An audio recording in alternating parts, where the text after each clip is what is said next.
Olin ajamassa moottoripyörällä töistä kotiin, kunnes yhtäkkiä kuului outo ääni. Mun oli pakko vetää sitten moottoripyörä sivuun ja katsoa tilanne. Ei tää lähde käyntiin. Mitä nyt? Osuvasti sanottu. Mietin itse samaa kysymystä tässä näin. Hämmästykseksi myös multinkuski oli siinä vieressä tien sivussa. No, mitä sulle oikein tapahtui? Ei mitään käy. Auto ei lähde enää vaan käyntiin. Mitä sulle on käynyt tän kanssa? Mä tulin suoraan pitkin ihan normaalisti ja sitten yhtäkkiä syttyi punainen varoitusvalo ja moottori sammui. Sitten mä rullasin tähän ja näin sun. Mitä me nyt tehdään? No mä mietin sitä, että kun mä oon ton Redcon kanta-asiakas, niin pitäisikö meidän sinne laittaa tilausta sisään? Tilaa vaan. Sitten me tehtiin tilaus Redcon sovelluksella ja se kävi aika kädenkäänteessä.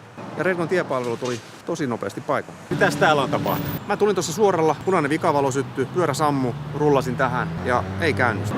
Tuliko säkin pyörän kyydille? Ei, kun mä tulin tuolla klassikkoautolla, mutta taas siihen tuli joku vika. No niin, moottoripyörä sit lavalle ja teille tulee apukäynnistys. Moottoripyörän vetäminen lavalle tapahtui tosi sujuvasti ja asiakaspalvelukin oli tosi hyvä. No niin, siinä on pyörä kiinni ja nyt ei muuta kuin korjaamolle. Kiitos.